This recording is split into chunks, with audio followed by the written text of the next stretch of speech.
there was no kidding me in the sense that I'm thinking that these pills are going to solve anything but the symptoms. At a very visceral level, my body was telling me, nah, don't do this. Not only that, I started questioning my practice because that's exactly what I was doing for my patients. Welcome to Commune. We are on a mission to inspire, heal, and bring the world closer together. Okay, Dr. Alejandro Juger, welcome to the Commune podcast. What a treat to be with you. What a treat to be with you too. So this is a very special interview and episode for me because this podcast explores well-being in the broadest sense of the definition, and I'm likely to have functional medicine doctors like, your friend Jeffrey Bland or Mark Hyman on the show, but I'm also likely to have spiritualists like Deepak Chopra or Buddhists like Jack Kornfield or Sharon Salzberg. I've even had some monks on the show from the Self-Realization Fellowship. But rarely do I have the opportunity to interview someone that actually combines the scientific empiricism, if you will, of the West with the ancient traditions and wisdom of the East in such a tangible way, the way that you do it. So I'm very excited to explore how you merge new and ancient traditions, obviously in your world famous signature detox program known as the Clean program. But before we get into the pillars of that program, I would love to scaffold our conversation in some of your personal biography because it's so central to your work. So, when you were a young man, and you still appear to be very young, but you were a cardiologist in New York City, treating people with cardiometabolic disease and other kinds of chronic illnesses and health issues. But ironically, you found yourself suffering from chronic illness. So I wonder if you could describe this time in your life and how it became kind of an inflection point for your work. Well, let's go back a little bit, even before, where I was born in Uruguay in South America in the 60s, at a time when there were no supermarkets, everything was simple. There were no irrigation of crops with any chemicals. Life was very much like it was hundreds of years ago. And yeah, of course, it was a city and it was kind of modern, but very simple. My dad and I would go to the farmers market around the corner, and my dad knew every one of the farmers, and he knew, don't buy from this guy because he doesn't treat his plants very well, and then and this one treats his animals with love, and so we would buy that, and then my mom would cook our food from scratch, and she would spend most of the day in the kitchen. First preparing breakfast, then we finish breakfast, you start preparing lunch, and we finish lunch, you start preparing dinner. We ate as a family, like you read on the Blue Zones, spend time eating in communion with the community, and that's where I went to medical school. Now, when I graduated medical school, I was invited to do an internship, residency, and then later a fellowship in internal medicine and then cardiovascular disease. First at NYU Downtown Hospital, and then at Lenox Hill Hospital. And the change in lifestyle was so drastic in terms of every aspect, in terms of having to run around like a chicken with no head, from being on call 3 days in a row to sleeping in the on call rooms and after hours eating from vending machines and during normal hours in the hospital cafeteria, because you literally had no time to go and do anything else. When I did have a little time, I used to go to the supermarkets, because for me, it was like going to the future. And I would see all these boxes and jars and cans and tubes and bags. and I would buy a box and I put it in the microwave oven, and within 3 5 minutes I would get something that kind of looked like what my mother would spend the whole day cooking. It would smoke and it smell great, and it had little compartments. The protein on one, and the vegetables, and maybe mashed potatoes, and it was like, wow, these people, they really know how to do stuff. And slowly but surely, I started getting sick. I started gaining weight. I started having seasonal allergies that later on turned into an all year round ordeal. I started having difficulty digesting, bloating, constipation, diarrhea, pains, aches, um, to the point that at one point I couldn't function anymore. But the most alarming of my symptoms was that I was waking up with a sense of dread. I didn't want to even leave my little room that I was renting across the street from the hospital. And, I was having negative thoughts, and I just couldn't understand what was going on. So I took a few days off, in which I made appointments with a gastroenterologist to deal with my digestive issues, with an allergist to deal with my allergies, and with a psychiatrist to deal with what he diagnosed as severe depression, right? And during those 2 3 days that I took off and visited all these people and got colonoscopies and blood tests and x-rays and all kinds of things, I ended up with 7 prescription medications: anti-gas, anti-bloating, anti-spasmodic, anti-this, anti-that. And I'm looking at these medications and an antidepressant. And by this time, I'm already a doctor. So I already know that the forcing of this chemistry is not really correcting the root cause of the dysfunction. It is barely blocking the pathways that that end up manifesting as symptoms.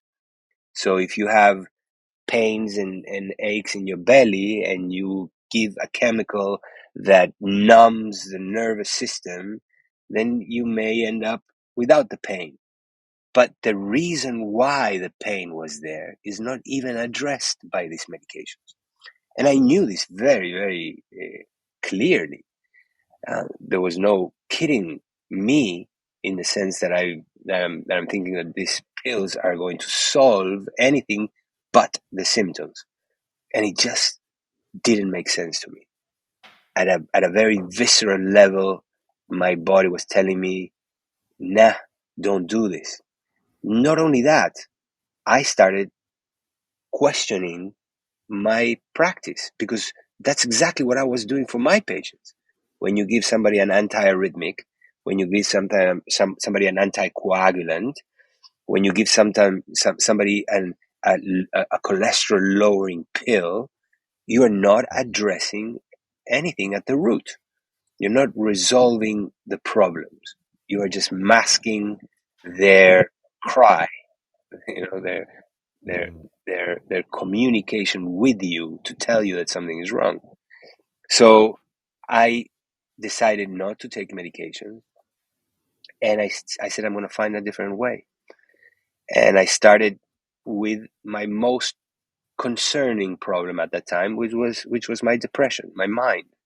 My mind was always thinking negatively. 90% of the thoughts were automatic, repetitive, and horrible. So,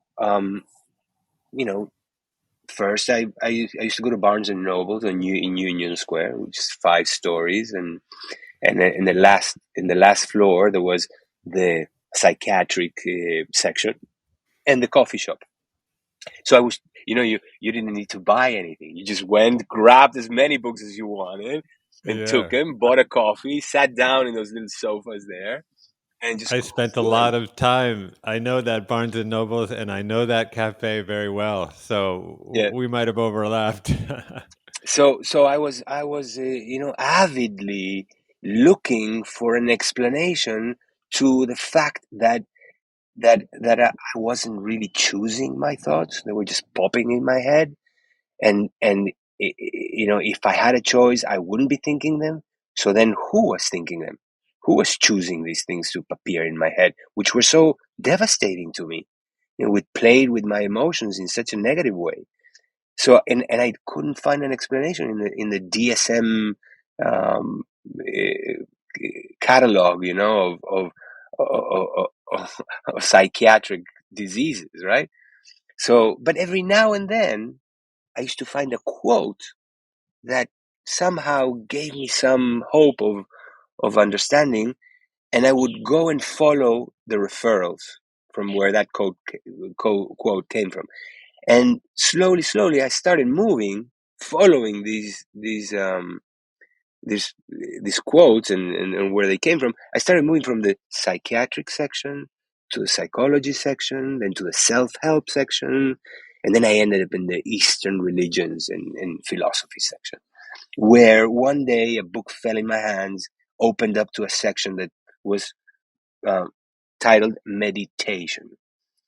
And when I looked in this particular book, the explanation or the definition was the practice by which you are able to calm down the repetitive negative stream of thoughts, the repetitive negative and automatic stream of thoughts, and maybe even able to stop it.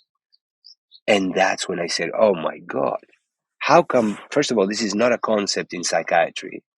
And second, this is exactly what I'm looking for. I want to silence this broken radio in my head that is driving me. I thought I was going crazy. I thought that I was listening to voices. I didn't know that 99% of the population of the world is having the same experience. Some more negative, some more positive, but even positive continuous thinking is not freedom of thought. It's not presence. It's just a stream of thoughts. The lucky ones or the luckier ones have positive thinking, but that's just the other side of the coin. It's automatic and it's exhausting and it's never stopping and it doesn't let you sleep, whether it's positive or negative. It just happened that mine were really negative. So I started looking for a way to learn how to meditate.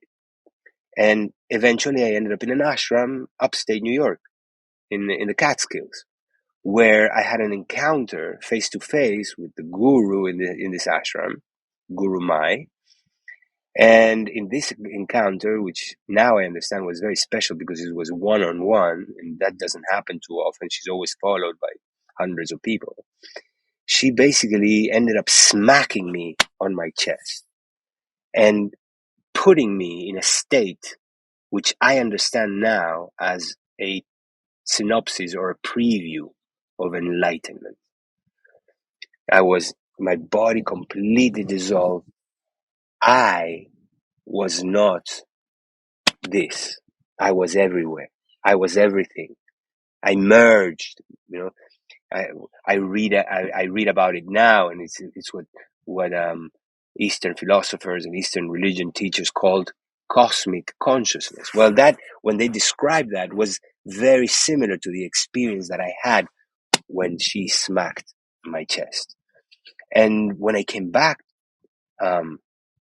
I understood that that's the possibility that we come to Earth with, to be in that state continuously. And then there are ways to get there, right?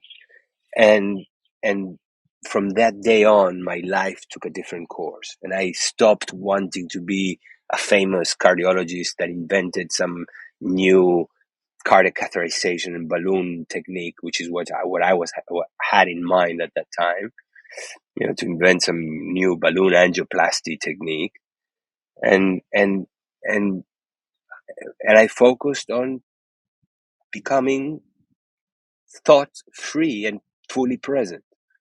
So I ended up my cardiology fellowship, graduated, took off, and went to live in an ashram in India, in her ashram in India, where I was given the position of medical director of the clinic there that had different functions. One of them was going around to the poorest neighborhoods in the planet and taking care for free We used to have a bus turned hospital, and with all the antibiotics and whatever was needed, sutures, to take care of the emergencies or the cases that people would wait for 4 days in long lines. We used to see 300-400 people a day.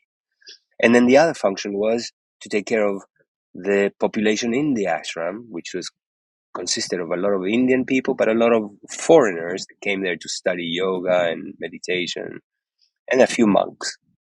And I stayed there for a year and a half.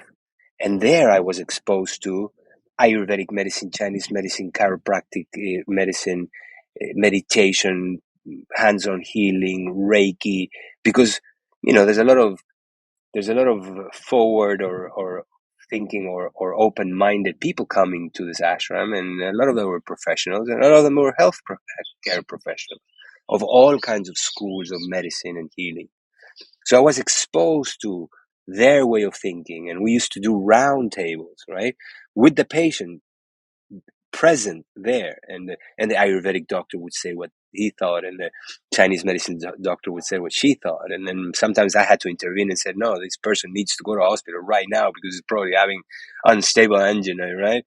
And so we would have a discussion, and we would make a plan, and so without even knowing the term, I was directing a multidisciplinary or a complementary and alternative medicine clinic, right?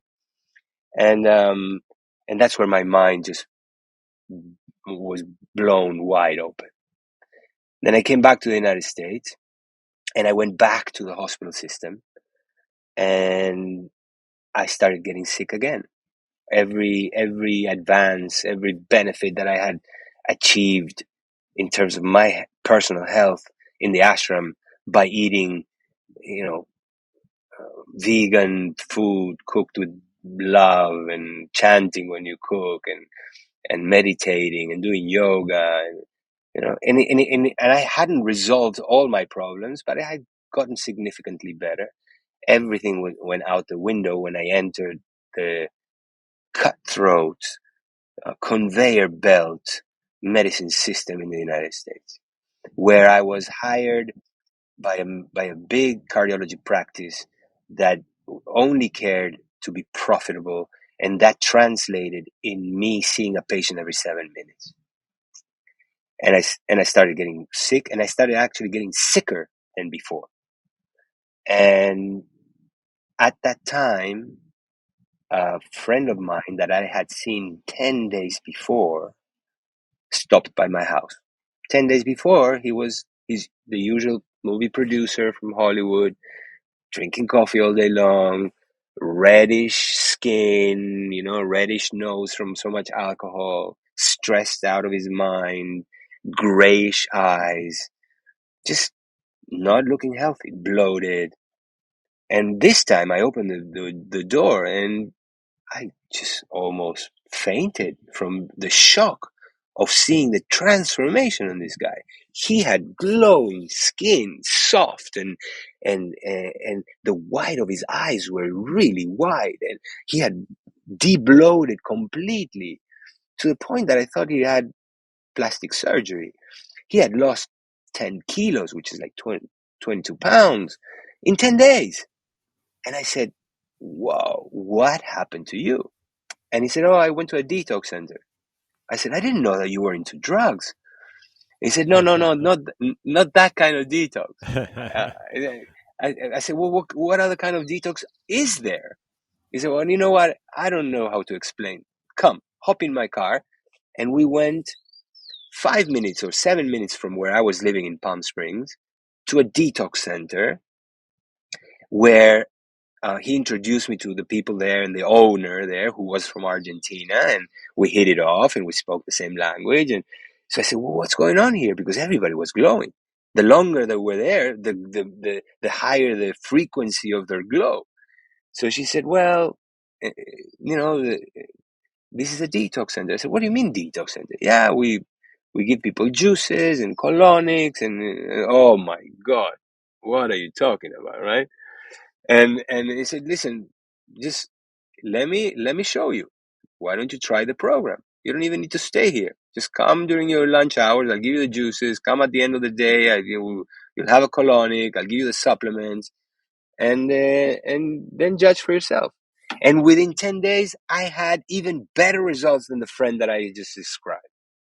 It was just mind blowing. No more bloating, no more digestive issues, no more allergies, no more depression. No, it was just mind blowing. So I said, "Oh my God, how come I didn't learn this in medical school?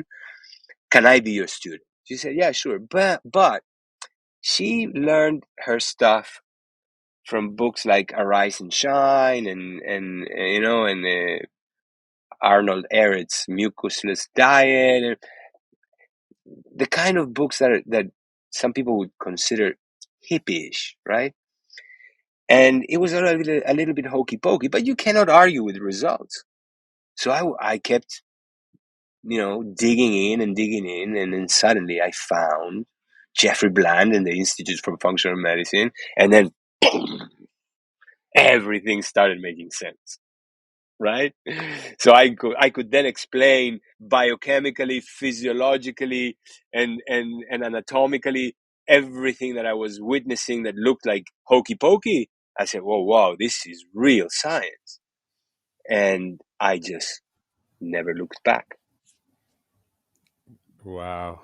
Ale, that's amazing. Yeah, there's so much there. I mean, you sit at the kind of crosshairs of, as you say, understanding the biochemistry of what these ancient traditions intuited through their close observation of nature.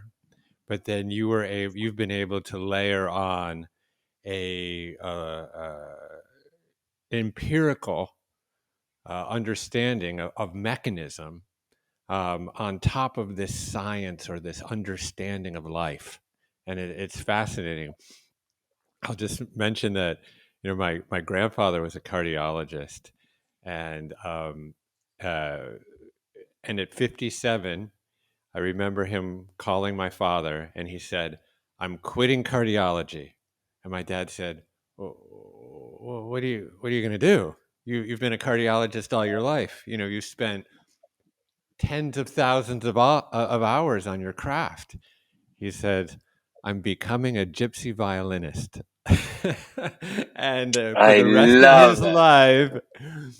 for the rest of his life, he played gypsy violin in small clubs around San Francisco and in camps and all this stuff. And he was the happiest guy. Um, in many ways, because he spent the balance of his life being absolutely present, absolutely here and now, not in this world of abstraction, in this world of like playing the music just to play the music.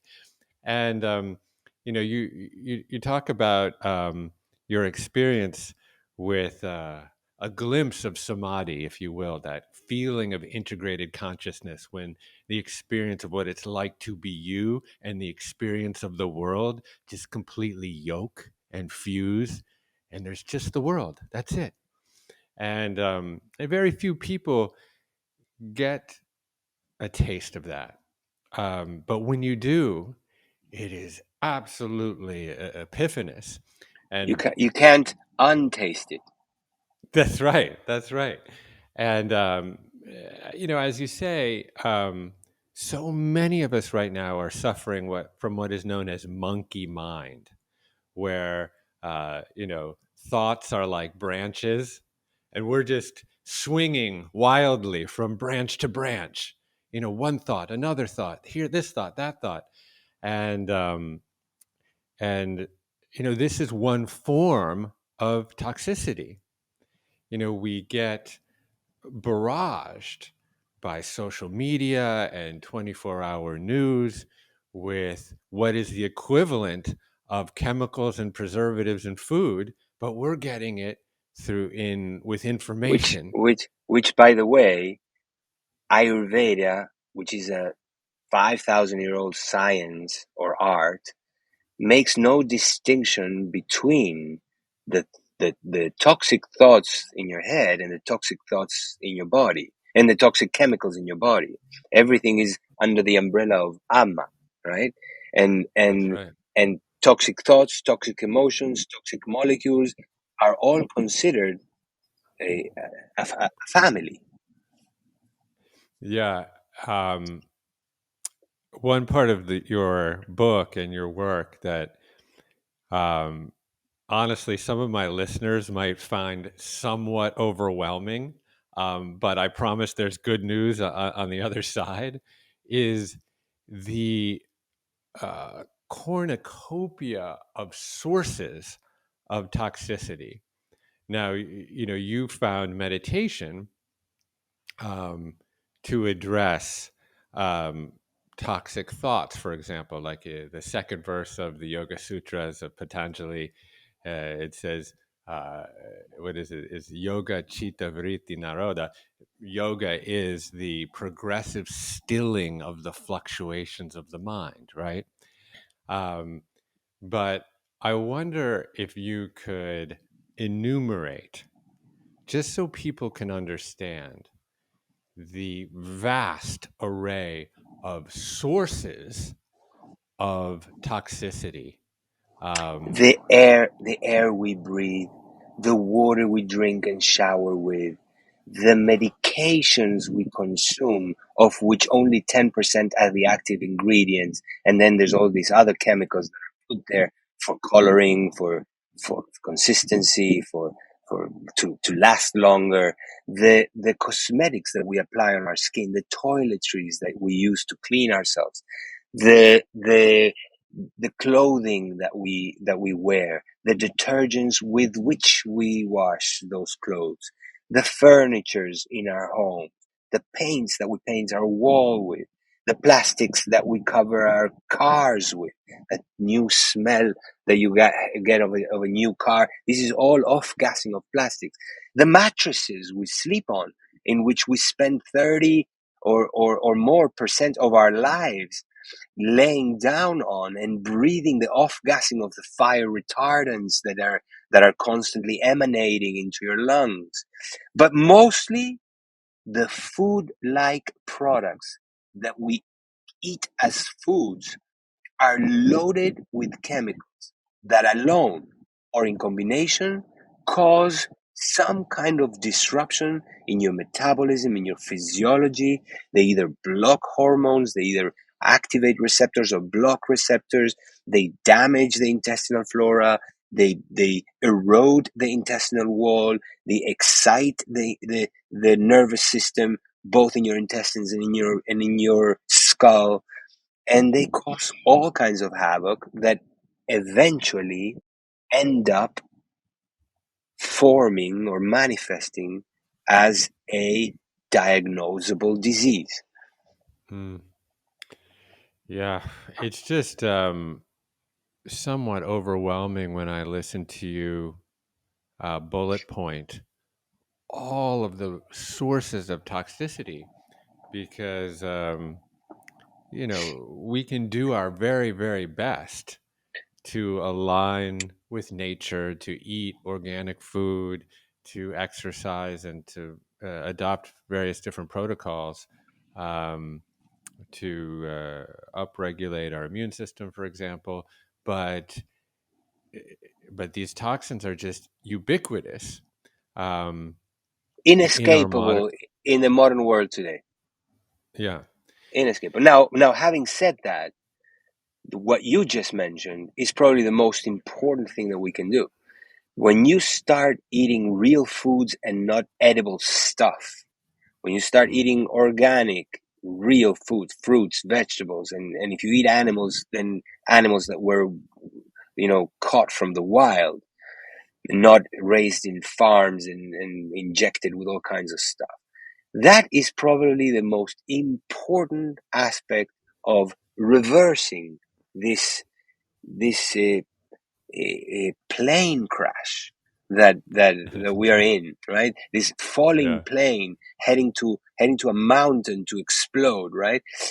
That is the most important aspect of it. So I consider that kind of like the parachute, because when you start with that, the effects are very powerful, very noticeable, very effective, and they lead to paying attention to all the other sources of toxicity.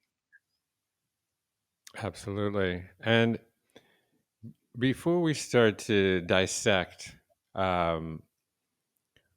what particular foods that we can focus on, um, I'd love for you just to talk a little bit about some of the innate mechanisms that the body has for detoxification. And when we're properly aligned and in balance, we have a number of different intrinsic mechanisms, as I say, to address a lot of toxification. So, can you spend a moment just enumerating what the body already has?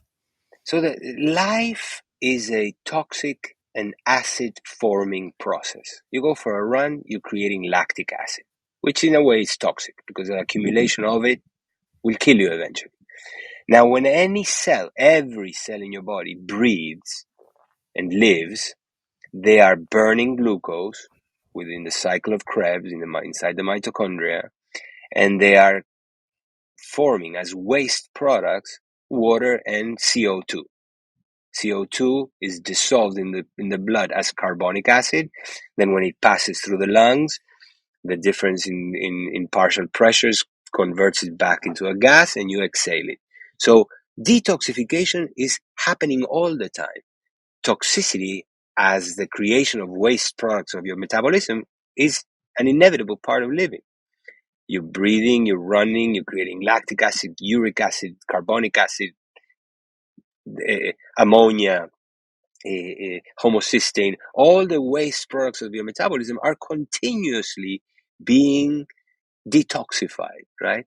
Now, detoxification involves two basic processes, right? One of them is the conversion of toxic molecules into non-toxic molecules. And the second one is the elimination of that product through sweat, urine, feces, and breath, right? So the conversion of toxic molecules in non-toxic molecules happens in every cell in the body, but especially and intensively in the liver through the activity of the liver enzymes, the cytochrome P450 enzymes, the conjugases, and all the enzymes that the liver produce. They have the ability to, cut off some atoms from certain molecules, add on other atoms, change the spatial and biochemical properties, and transform them from toxic to non-toxic, and from fat soluble into water soluble, because the body only knows how to excrete and eliminate things that are dissolvable in water, hydrosoluble, right? So, or hydrophilic. Now, what happens is that this has been happening for eons, since the beginning of creatures on the planet, because not only human beings do that, every living creature does this, creates waste products and detoxifies them, right? Now, 100 years ago, or around that time, we started trying to make life easier and more comfortable. And with that purpose in mind, we started inventing stuff. And we started adding chemicals to everything to make it last longer, to make it taste better, to make it more profitable, to even to animals, to make them grow faster, and then, because we weaken their immune system, we inject antibiotics to prevent them from getting sick so that you don't lose money. So we started adding chemicals in the name of comfort and modern life to everything, and we created almost an unsustainable situation, because you look around and everybody's sick. Everybody's suffering from some problem or another. So this toxic barrage, and the miracle is that even chemicals that were invented this morning, the liver will probably know how to detoxify. We have invented a few that cannot be detoxified, and those are the um, um, persistent organic pollutants, the POPs, right? There's no way of detoxifying. The liver doesn't know how to do it. But 99.9% of the toxins that we're exposed to, somehow the liver knows, as if nature predicted this disaster and gave the liver the enzymes that will allow them to break down even the most modern chemicals that are around, right? But the problem is that at a time when toxicity is rampant and, you know, normally nature gives us the ability to adapt and survive. So if the only problem was a lot of toxins, then maybe the liver would get bigger and would, and would produce more enzymes, and right. But at a time when toxins are rampant, we, because of our lifestyles, are depressing and weakening our detoxification system. How is the most basic way in which we do that? We are eating all day long, and therefore we are digesting all day long. Digestion consumes a lot of energy and resources in the body, and therefore the detoxification processes are slowed down. The detoxification processes only start getting strong after you finish digestion. But we're never done with digestion, because even before you finish digestion, you're putting the next meal in or the next snack inside. So you keep your body in digesting mode. The detoxification is kept in a semi-hibernating state, and detoxification doesn't happen. Then there's accumulation of toxins. On top of that, 30 to 40% of the detoxification job that we need is actually done by the bacteria and the other organisms in your intestines. And because of our lifestyle and because of all these chemicals, we are decimating this incredible organ, right? Like that is the intestinal flora. So 30 to 40% of the detoxification system is gone, or around that. And we're ending up in a total disaster. The toxicity of our world, I call it the other inconvenient truth. Everybody's focusing on global warming, but global warming is just a fever. And what is causing the fever? I believe it's the toxicity of our planet. And I believe that very tied to the toxicity of our planet is the epidemic, the pandemic of the chronic diseases of the modern world, which basically start in the intestines, which is the system, the digestive system, the immune and repair system, the nervous system. They all live around the intestines. This is where health and disease begins, and this is where toxicity has its biggest impact. So high toxicity, low detoxification ability, incredible damage in the gut, the chronic diseases of the modern world. Mm. Yeah, this is, and we, as you say, I've never heard it put that way, that global warming is the fever. Um, but it strikes me uh, as true, because, and you can look around our political landscape, for example, what we see as social inflammation has its root in actual real inflammation at the physiological level. And these are But they just go, different kinds of they, expressions of it. Yeah. exactly, exactly. They're the same thing in their different shades and colors and tastes, and yeah. Yeah. And I think, you know, culture is fast and evolution is slow. And so, nature in its foundational cosmic intelligence has developed all of these adaptive mechanisms that allow, for example, the human body to detoxify. But culture is moving so fast that it has outpaced these adaptive mechanisms and made them, in many cases, maladaptive. Now, Jeff, I'm going to Yeah. invite you to follow this thought. Okay. I don't even believe that there are any diseases. I believe Mm. that what we perceive as diseases are just adaptation and survival mechanisms that has gone on for too long. Now, I'm a cardiologist. Cardiovascular disease is the number one killer still in the world, right? Probably going to be surpassed by cancer and autoimmune diseases at some point, but it's still, and the number one killer is coronary artery disease, right? Now, even in the name, it is classified as a disease. But listen to this thought. When toxins, when oxidants, when high blood pressure, when smoke of cigarettes, when smoke of pollution enter your bloodstream and circulate, they start causing micro fissures in the arteries. The body has a very intelligent adaptive and survival mechanism, which is to patch those micro fissures with what? With cholesterol plaque.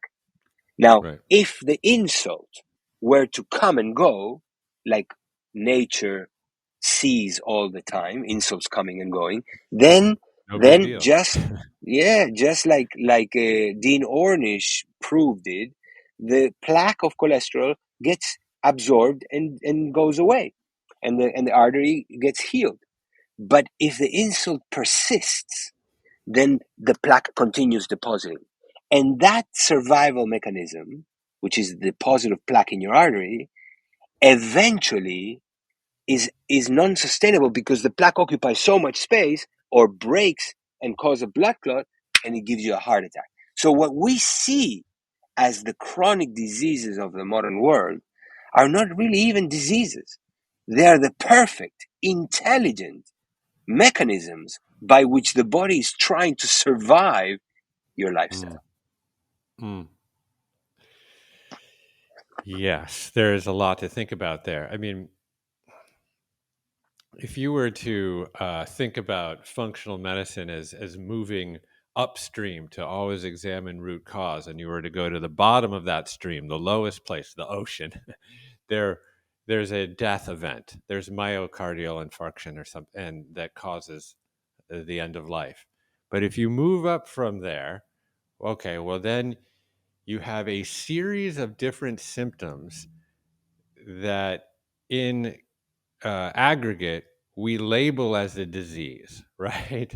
So we call it um, coronary artery disease or atherosclerosis, essentially the phenomenon that you just described.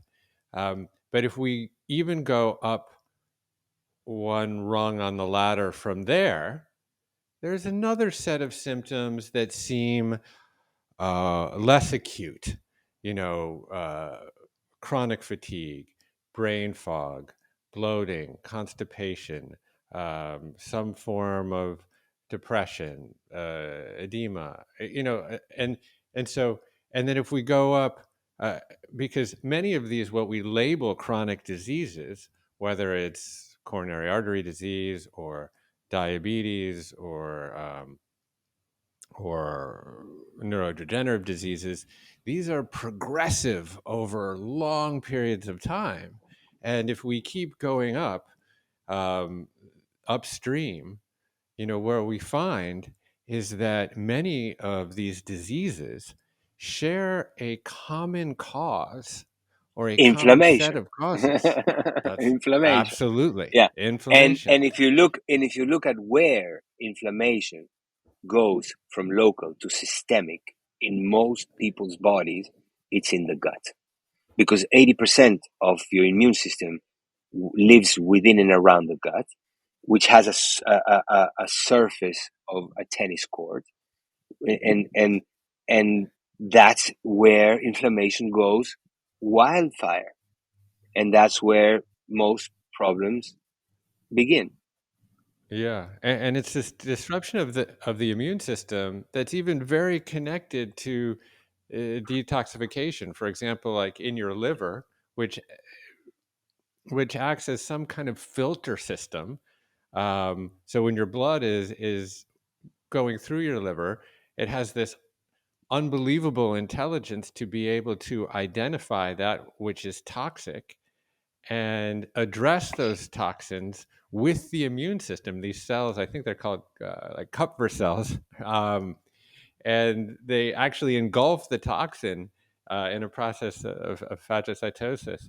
And but when we begin to degrade the immune system, which you say is primarily located in the gut through the disruption of our gut bacteria, which causes dysbiosis and eventually intestinal permeability, and this has direct relationship with some of the key cells associated with our immune system, T cell regulation, etc. So there is a very direct line and a very empirical understanding that we can apply to how our physiological vehicle and its functions become degraded. That's exactly right. And then all systems suffer because all systems are connected. Absolutely. So let's get into your protocols, and you've gathered these protocols under the aegis of the Clean program. And the Clean program has a number of different iterations. The one I'm most familiar with is the Clean 7. But they all rely on a certain body of work and intelligence and organization, which I think of realigning one's physiology with nature's foundational intelligence. That's how I think about it, anyways. So I'll tell you Um, about my work in the chronology in which I created it, right? So as I okay. was exposed to cleansing and detoxification in this detox spa in Palm Springs, I became obsessed with understanding what it was. And through functional medicine, I was able to really grasp what was going on and how these benefits came to be when you do something simple things, right? Um, so I created the Clean program. The Clean program is a 21-day program that that that enhances and supports the detoxification system. How does it do that? By decreasing the workload of the digestive system. And I do that in two ways. One is by replacing 2 meals a day with liquid meals, breakfast and dinner. And the one solid meal a day, you can only have foods from a set list of foods. There's a list of foods that you can, and there's a list of foods that you cannot eat. And basically, it's the elimination diet that functional medicine provides, right? So the five big ones: no bread, no gluten, no sugar, no dairy, no coffee, no alcohol, right? And then there's a few other ones like nightshades and things like that. So you decrease the workload of the digestive system. You provide enough nutrients for the liver to create its enzymes, and you enhance the elimination channels, and the results are just mind blowing. In 21 days, I can help people reverse 60% of the problems that they come to me with.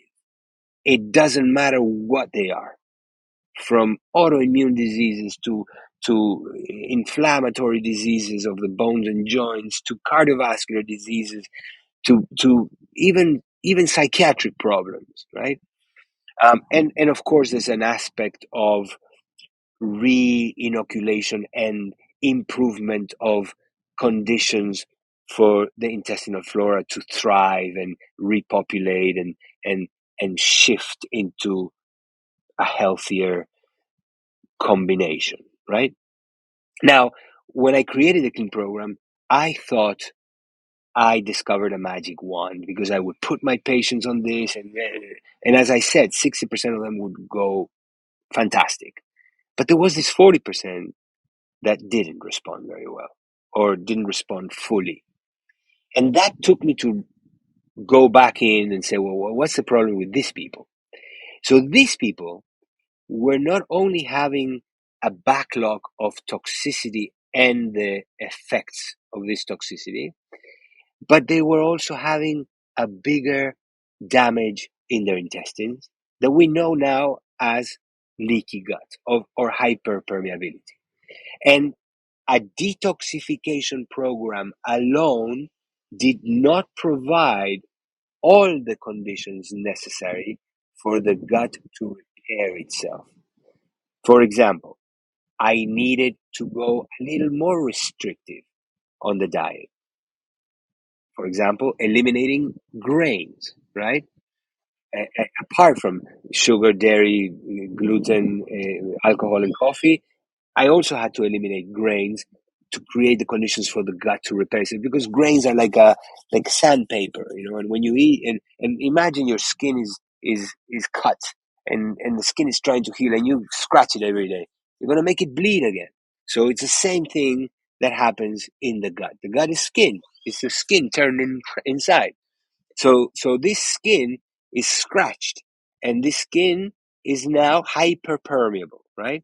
And then is when I created the clean gut program that is a little more restrictive in the diet, and it will enhance your detoxification system, and it will provide support for liver and elimination and everything, but it will also provide the extra steps needed for a better gut repair process. For example, I add L-glutamine to the program, because L-glutamine is one of the nutrients that is the limiting factor. If you don't have enough, the tight junctions in the gut will not be able to reestablish themselves, right? And that's one of the things. And aloe vera, and so there's a few things that the clean program doesn't consider that the clean gut program does. And then later on, with some time in my hands, I started addressing a different problem, which is nobody wants to do a 21-day program. Life is so fast. Everybody's so busy. I have a wedding next weekend. I can't start, and then 2 weeks later I have another wedding, and or whatever, and so I don't have 3 weeks to. So I said, well, how do I accelerate these processes? And that's when I had the fortune to go to work with a legend in Ayurvedic medicine. He's now passed, but Dr. Narendra Singh. He was an MD, but also a botanist. Also, uh, taught himself how to read Sanskrit because he didn't trust the translations of the Ayurvedic texts. Um, and he had a remarkable life in India. Used to see hundreds of people for free every day. Never charged anybody. He was a professor of research in the University of Lucknow in India. An incredible, one of those remarkable men, just like Jeffrey Bland is. A man of that stature. I consider Jeffrey Bland one of the most intelligent men that I've ever met. I think he should have a Nobel Prize for creating functional medicine, but time will tell.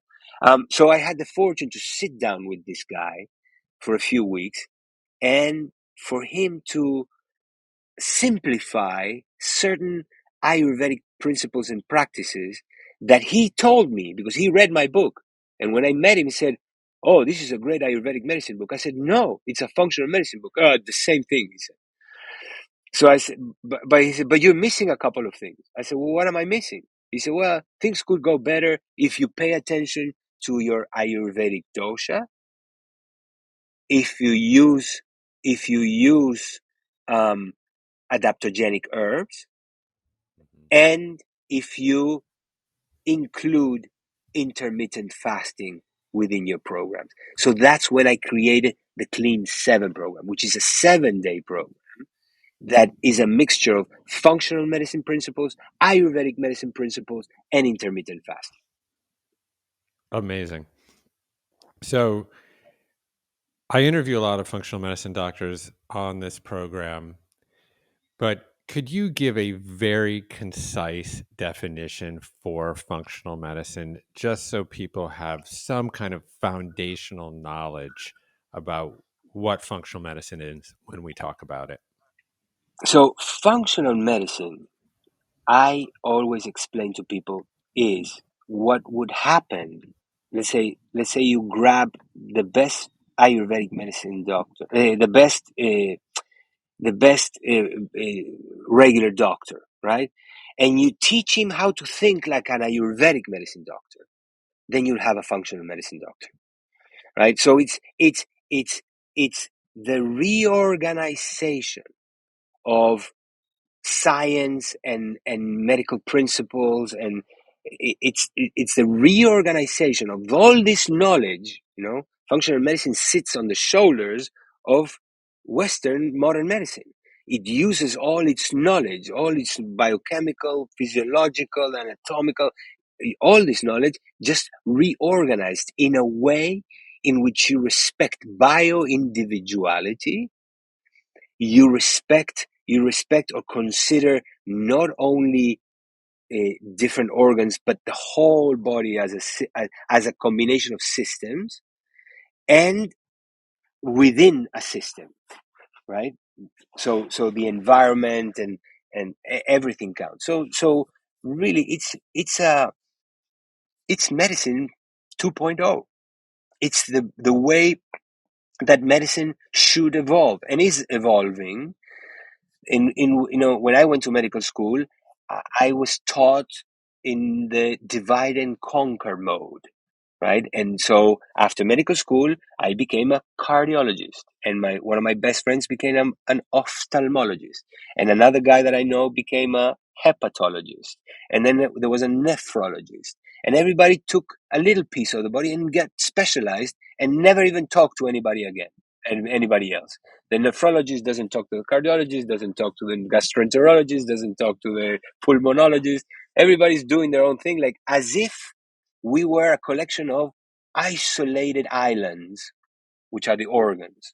Functional medicine thinks in systems, and Mm. and and and knowing also that all these systems are connected. So I don't know if that Yeah. was useful. I mean, that was beautiful. I often think of what functional medicine is doing to kind of traditional Western allopathic medicine is what Einstein and then subsequently like Niels Bohr and Schrodinger and Max Planck Did to physics.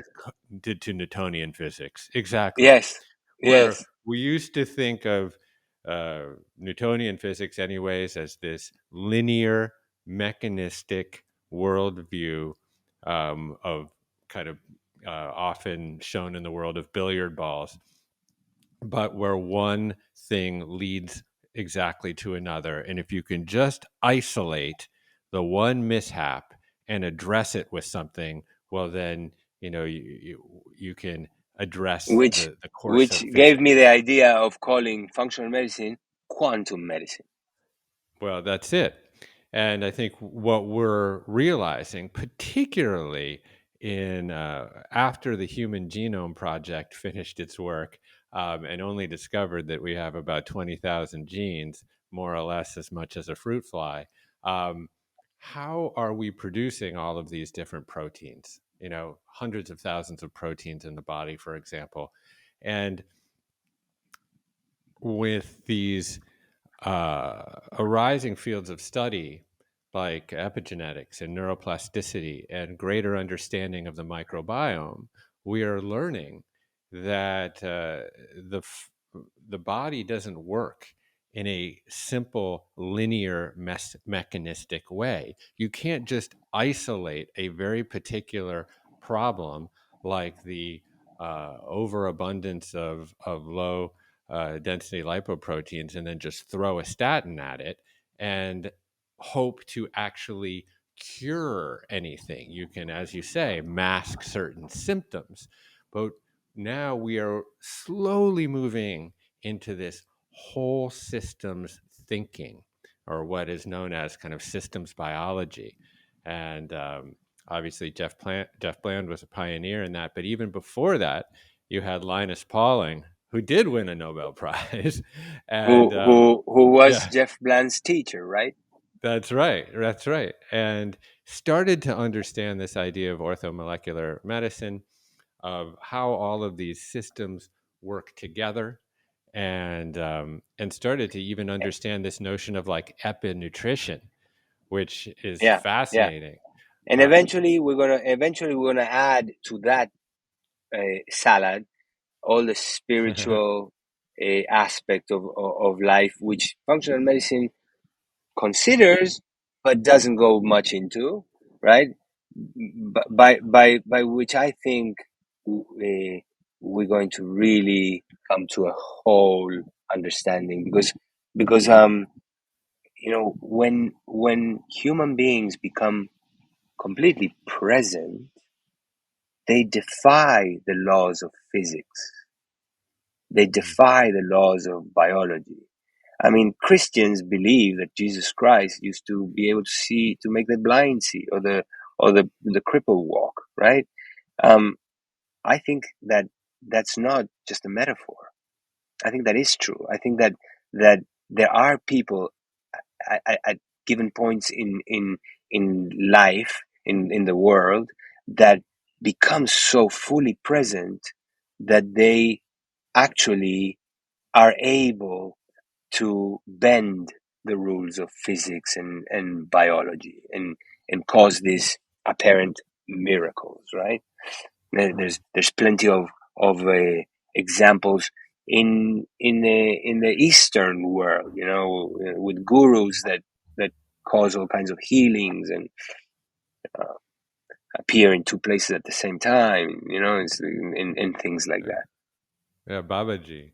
Um, but I think even just what you described in your shift of consciousness that you had with Guru Mai, you might consider that a miracle in and of itself, where we find an ability to transcend our sensory instruments that inform a feeling of separation with the world because we label things in our field of spotlight consciousness. Absolutely, and that's the magic of something that we haven't talked about, and maybe we'll talk about it in a different conversation, which is plant medicines: ayahuasca, ibogaine, psilocybin, huachuma, San Pedro. All these plants that really shatter the veil of separation, and show you that what we perceive as reality is just measured or limited by the ability of the instruments that we are using, our eyes, our ears, yeah. Well, and in the same way that every cell in the body, which shares the same DNA, is methylated in a particular way or hypermethylated in a particular way to differentiate. So a liver cell becomes a liver cell, and a lung cell becomes a lung cell, and a kidney cell becomes a kidney cell. You can zoom out from there and say, well, are humans that different from all of the organs in a body that all need to work together in cooperation? And you would never call this Jeff anything else but one individual, undividable. Yet, once you look closer at it, it's all of these different systems working together.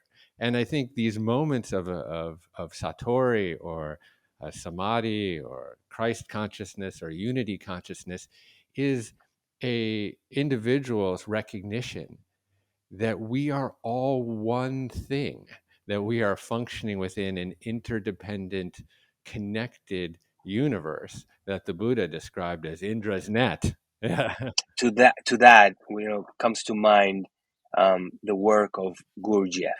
And are you familiar with Yeah. George Ivanovich Gurdjieff, and how he explains that human beings are really just one cell in this planetary body? And just like we think of trees as having the function of making oxygen for everybody else. And everything has a function, right? Just like your liver has a function, well, humans have a function, and it's the transformation of consciousness. And that function is only achieved when humans become fully present.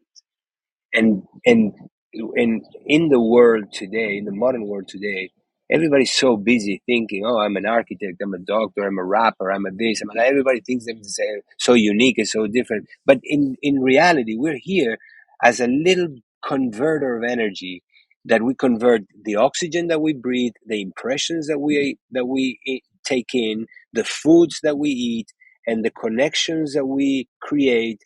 We convert them into our state. And where your state is one of full presence, you are actually like the tree that takes in CO2 and converts it into oxygen. And you're creating something that the universe needs.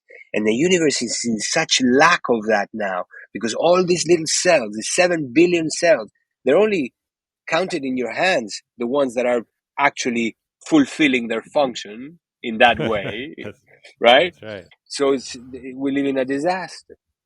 Yeah. Well, when a cell becomes dysfunctional and individuated and stops communicating well with other cells and doesn't know when to stop growing, well, we That's have a name for cancer. that cell. That's That's cancer. right. Yeah, and that's that, like, for example, if you think of the planet Earth as an animal, and the rivers are the arteries, and the forests are the lungs, and the oceans are its amniotic fluid, and you and I are like little red blood cells running around, right? That animal, that patient, has a fever. And what do you do when patients have a fever? You do blood tests, right? So you extract some blood and all these little cells, and you look at them under the microscope, you count them, and you take a look at at their behavior. And if we do that with a giant syringe, and we extract the blood, the creatures that are running around on this planet, one species doesn't know when to stop growing, kills Yeah. themselves and other species, produces toxic waste to the point that Mm. it will kill the host, right? And you call that cancer. And we may just be the cancer of the planet. Mm. Yeah, this is why a great awakening is necessary, or nature will have the final say, the way the and body keeps the score, right? and cleanse itself.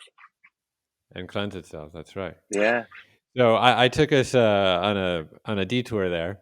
So we were dissecting the core tenets of the clean program, or the clean 7, I should specify. And so we were started to talk about functional medicine, and then Ayurveda, which we will talk about, and of course intermittent fasting, which is something that plays a big role in my own personal life. But I want to go back to an element of functional medicine, or one of the tenets, I suppose, that you leverage as part of the Clean 7. So we talked about the elimination diet, and some of the key foods to eliminate: dairy, sugar, gluten, alcohol, some nightshades, as you say. Um, but you also outline the 5 R's as a reflection of some of the theories of functional medicine. So if I remember them: remove, restore, repair, reinoculate, and relax. relax. Yeah. um, Yes.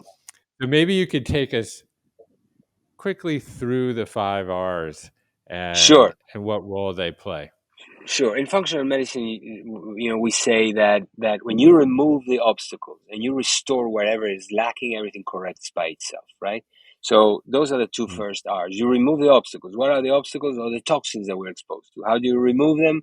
By removing all the chemicals and avoiding processed foods, everything that has chemicals, right? And even of the things that may not have chemicals, you remove certain things too that are unnatural and toxic to the body in most cases, which are sugar, coffee, alcohol, gluten, and dairy. Right now, when you do that, you are removing the things that are the obstacles.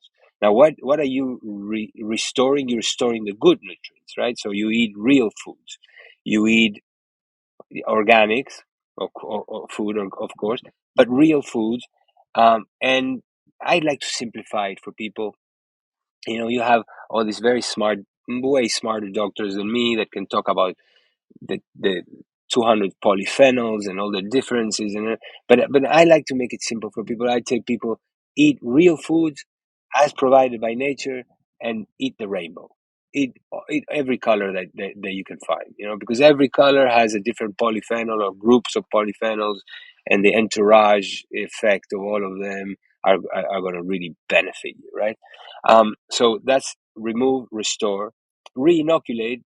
A part of the remove is also removing the bad organisms in your gut, right? Now, just by creating the beneficial conditions for the good organisms, those are the unbeneficial conditions for the bad organisms. Because the bad organisms don't like oxygen, they don't like greens, and they don't like good foods. They like crap. So when you remove the crap, you're removing some of the bad organisms, and then you re-inoculate, whether it's by using fermented foods or soil-based organisms or probiotics and prebiotics, and so you're helping re-inoculate, repopulate the intestinal flora, right?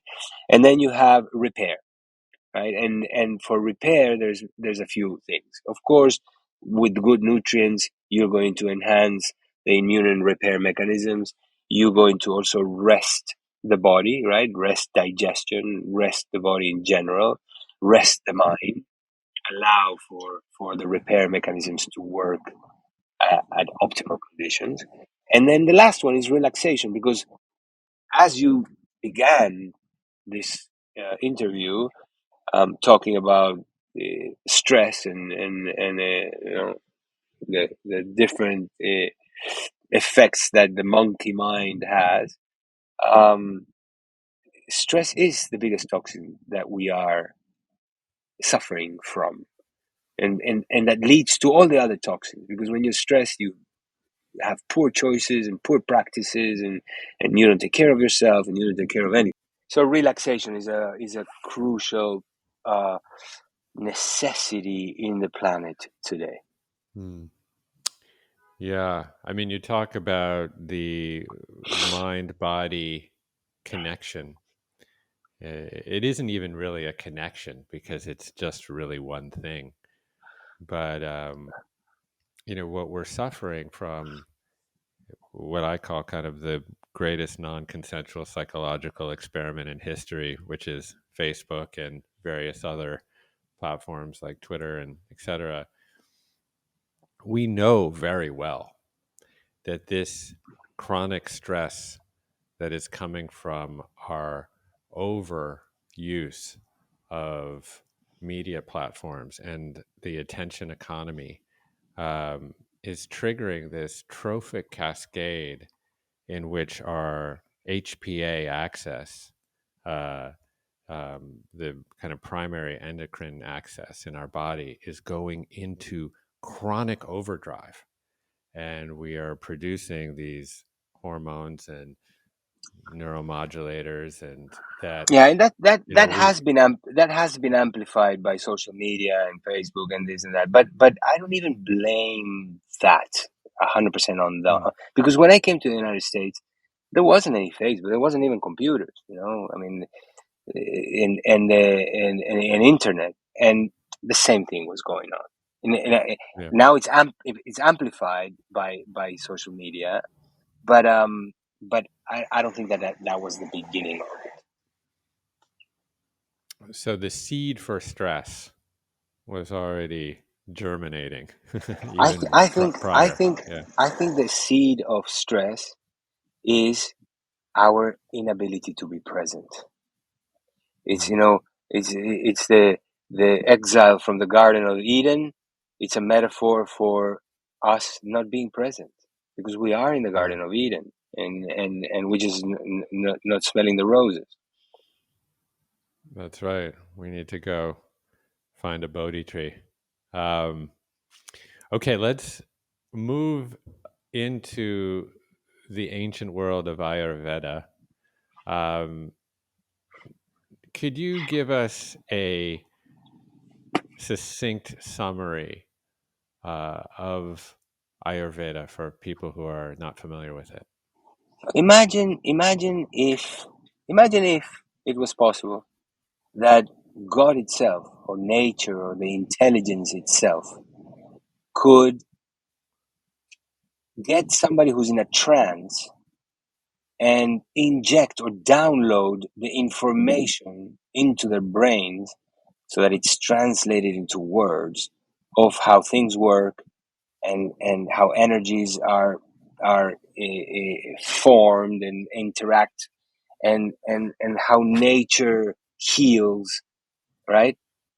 And this is exactly what Ayurveda claims as its beginnings, with the rishis, with the seers, which were people like Jesus Christ, like the Buddha, like Muhammad, like the spiritual giants that were in such connection with nature, in such communion with nature, in such state of presence, that they were able to basically download the instructions from nature and write them down in the Sanskrit, the text of Ayurveda.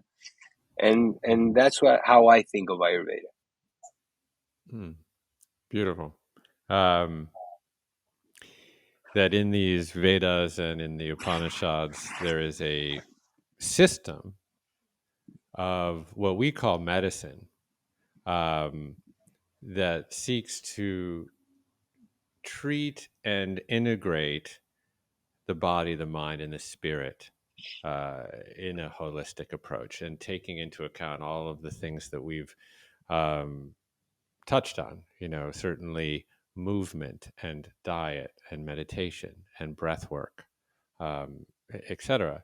Um, I think one of the ways that I think you've put it before is it understands that nature is the ultimate physician, right?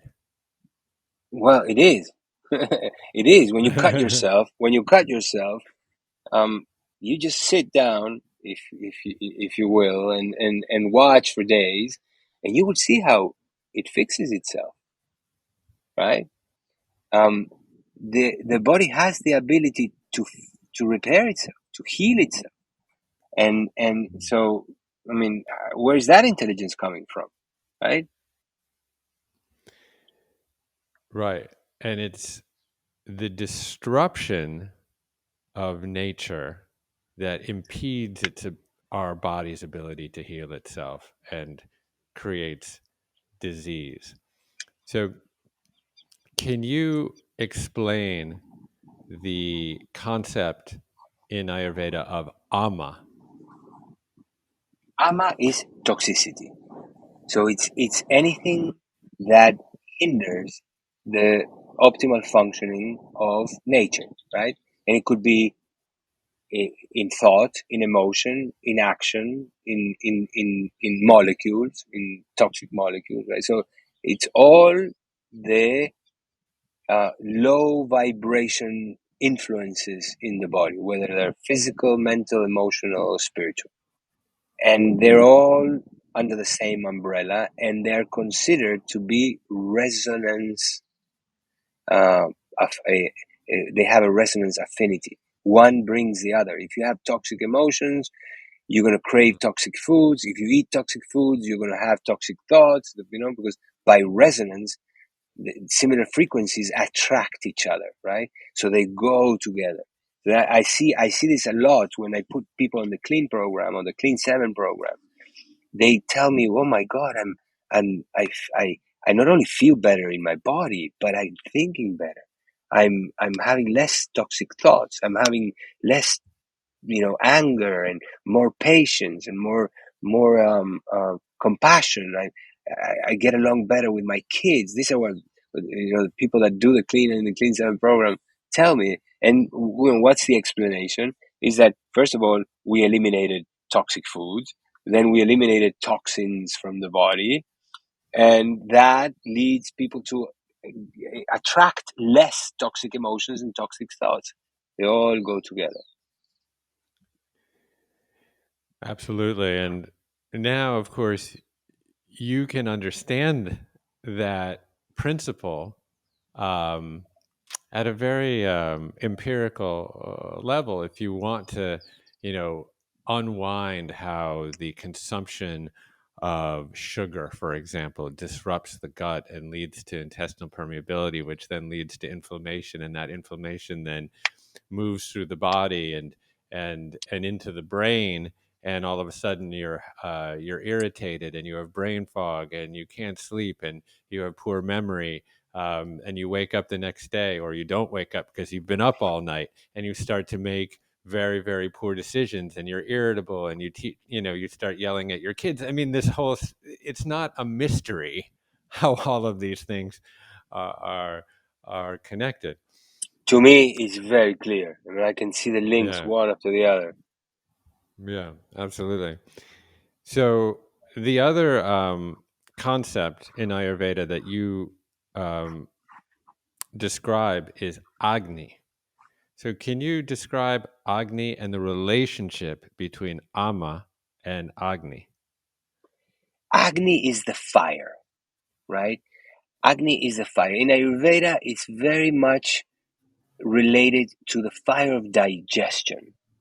But I Mm. take it a little bit further in my understanding, and it's not that it's not that I take it further. I mean, Ayurveda also takes it further, but the fire which is necessary for life. You know, there's a bit of fire in the heart when the sinus node uh, excites certain cells that initiate the contraction of the heart. Right? It's electricity. That's fire. When you think, Mm. the spark of thought or imagination, that's also fire, because it's an electrical impulse, right? The fire of digestion is um, is the ability to burn things down, right? To cook your food inside your your your gut. Now, this fire is the beginning of life. This is the force of life. This is what allows life to happen. And this fire can be dampened. And when you dampen the fire, when you dampen Agni by overeating, by stressing, by eating certain foods that go against your Ayurvedic constitution, um, you are impairing the different functions of the body. And that leads to the accumulation of Aham, right? Thought about it in simple terms, you know, if you have a pile of garbage and you want to get rid of it, you throw a match and it goes up in smoke, and then you don't see it anymore. But if you don't have the fire, the garbage keeps accumulating, right? That's So right. lack of Agni, it results in accumulation of Ama, and accumulation of Ama is at the root of most of all chronic diseases and most acute diseases as well. So your Clean 7 program is in some degree customized around people's individual predominant dosha, which is Yes, another prevalent concept in Ayurveda. Can you yes, take a moment to explain that? yeah. Ayurveda considers that not everybody is the same. Like in Western medicine, you go to the doctor and yeah, you're a man or a woman and you're 70 or 80 kilos or whatever, that's about the difference. In Ayurveda, you are looked at in terms of your constitution, and your constitution is determined by the different influences of the different energies in the universe that create the universe: fire, water, earth, wind, and ether, right? And you don't have to think about it as in the periodic table. It's more an energetic thing, right? But there's people that have more fire, there's people that have more water, there's people that have more air, and different combinations of them. And you can actually determine what elements have a higher influence on you, and according to your constitution, what are the things that you are prone to go into imbalance, right? And so if you have an extra or bigger influence of fire, and you eat foods that have an extra influence of fire, then it's more likely that your fire will go out of whack, and then bring on the diseases that extra fire brings, like ulcers and heart attacks and things like that. So that's an extra layer that Ayurvedic looks at, that we are completely blind to in Western medicine.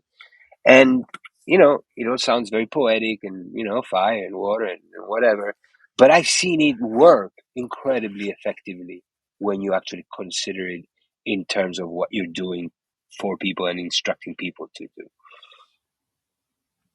Absolutely. So So in when the people, Clean Seven program, I give people a questionnaire that they can answer and determine what not only what their Ayurvedic dosha is, but what their current imbalance is. Because there you have the the Vikriti, which is your constitution that you were born with, and then you have your Prikriti or Prakriti, which is, or the other way around. Prakriti is what you were born with, and Vikriti is the current imbalance.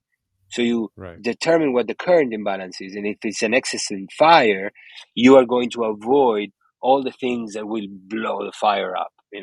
So all the fiery foods, and sometimes even the windy foods, because the wind accelerates the fire, right? So when you take those things into consideration, you actually accelerate detoxification and repair and healing. Yeah, we're always trying to move back into this state of vibrancy of our core psychosomatic constitution, the prakriti. Um, and one big part of that in Ayurveda is the use of what are known as adaptogenic herbs. So, are there some primary herbs that are a part of your protocol? And what does an adaptogen actually really mean and do? So adapt. We're used in Western medicine to give something to counteract the effect of something. So you give people that have a lot of acid, you give them antacids. You give people that have epilepsy seizures, you give them anti-epileptics. People that form blood clots, you give them anticoagulants, right? Everything is anti. Um, in Ayurvedic medicine, they distinguish they found that certain plants actually have intelligent action. And for example, if your blood pressure is high and you take this plant, it will help the body lower blood pressure. But if it's low, it'll help the body increase the blood pressure. So it helps the body's adaptive mechanisms. It helps the body adapt to what is needed, as opposed to a determined one effect. That then if somebody has a blood pressure low and you give them a high blood pressure medication, you make it so lower that you can kill them, right? No, if you give them an adaptogenic herb, then you help the body adapt, as opposed to creating a one direction effect. And yes, and in the Clean 7 program, I recommend the use of Ayurvedic herbs, adaptogenic herbs, like ashwagandha, turmeric, tulsi. Yeah. Yeah, and it's being discovered that a lot of these adaptogenic herbs are actually also serve as epi-nutrition, such that they actually can methylate or hypermethylate certain genes such that they express themselves differently. They turn on or they turn off. And the intelligent use of these herbs can actually turn on gene expression that that helps to elicit vibrancy and health, and turn off other Well, ones that are like you're immunosuppressors talking or now, things. Yeah, you're talking now of the mechanism of action, right? That is right. Yeah, how the adaptogenic yeah. herbs achieve their adaptogenic effect. Right, right. Um, okay, let's jump into the third pillar of the Clean Seven program, and of course, there's so much that we could talk about functional medicine and Ayurveda, and that's like you've spent your whole life doing it, so it's hard to codify it all in a single podcast. So I encourage everyone who's interested in these topics to go deeper into your work and into your books. Um, but let's touch on intermittent fasting, because this concept, though it is an ancient one, has come into uh, popularity, particularly in the last 5 years.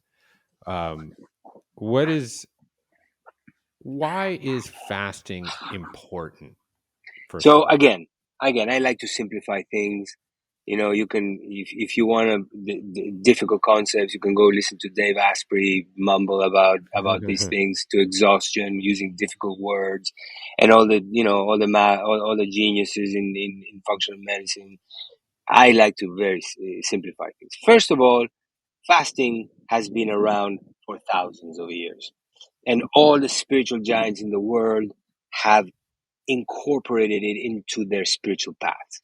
So, and that's how the Christians fast for Lent, the Jews fast for Yom Kippur, the Muslims fast for Ramadan, and the Buddhists fast all the time for whatever reason, right?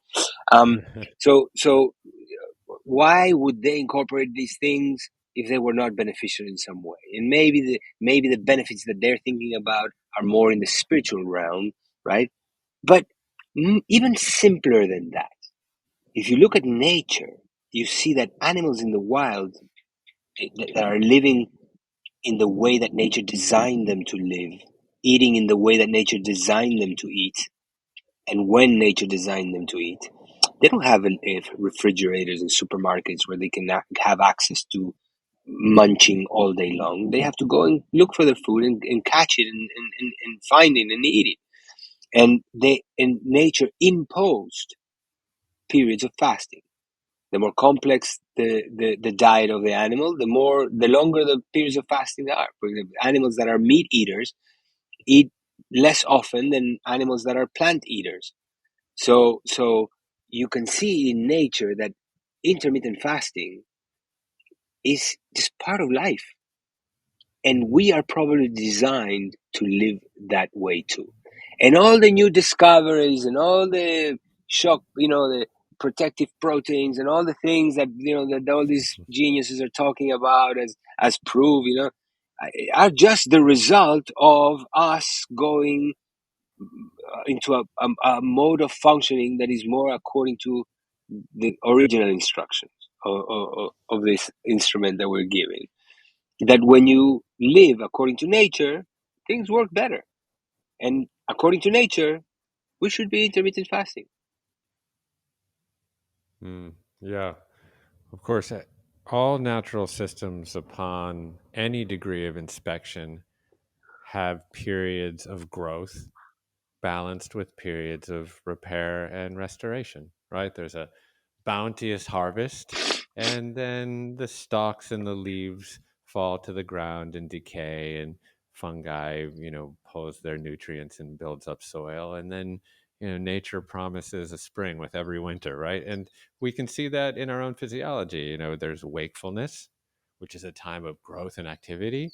And then there's sleep, which is a time of repair and restoration. And we clear out our Yeah, lymphatic system, kicks into gear. we're intermittently sleeping, which is a way of That's right. intermittently fast from being awake.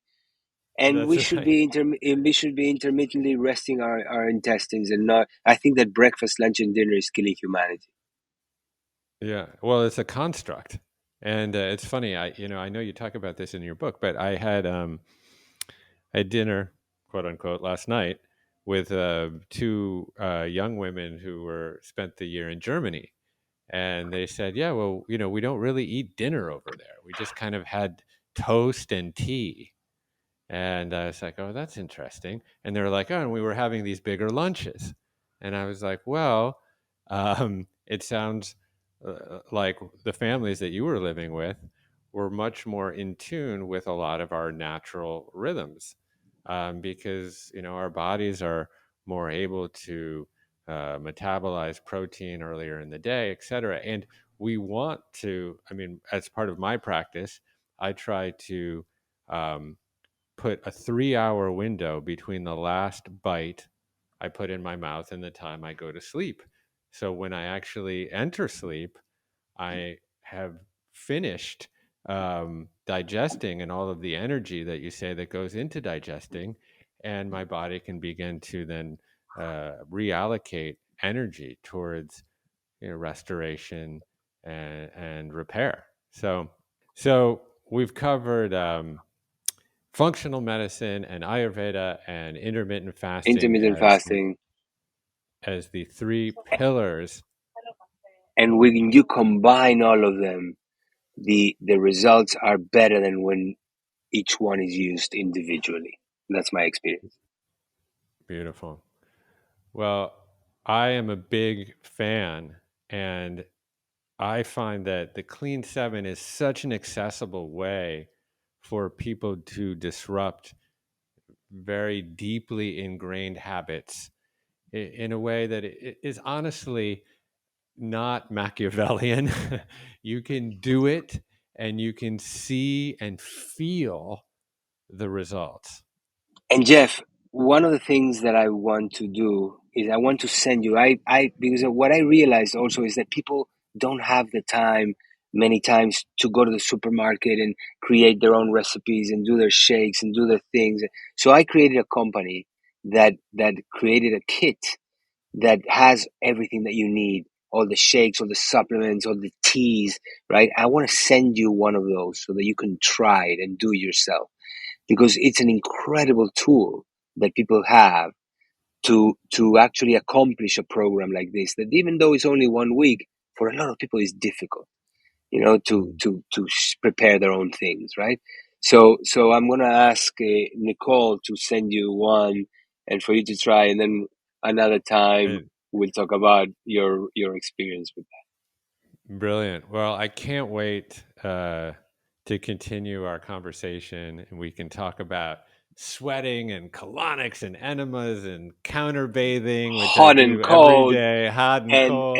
and and we can talk about plant medicines and kambo and so many other things. I'm actually now in the middle of creating a TV show, which is kind of like, imagine instead Mm. of Anthony Bourdain running around showing you different countries and different foods, I will be running around showing you different medicines and different medicine men and women, and we're close to having a deal with a streamer. So I'm looking forward to that, and maybe I'll send you our pilot for you to take a look. The show is called Medicine Yes. Man.